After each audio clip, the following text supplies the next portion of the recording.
जुड़े रहो।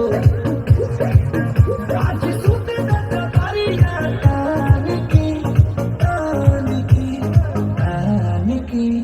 टूट गई राजा जी, टूट गई राजा जी पलंग का दरवाजा, टूट गई राजा जी पलंग का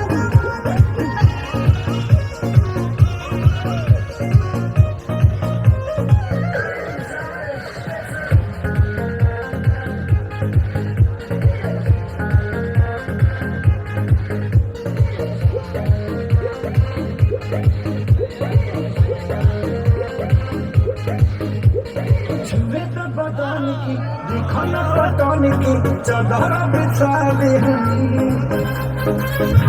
पलंग जी पलंग की गलाती हरी, पलंग पर झुलवा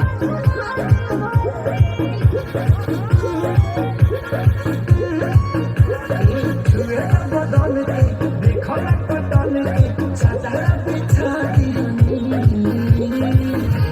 पलंग जी पलंग की गलाती हरी, पलंग पर झुलवा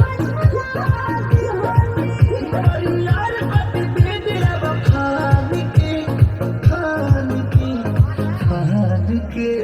टूट गई राजा जी, टूट गई राजा जी पलंग का दरवाजा, टूट गई राजा जी पलंग का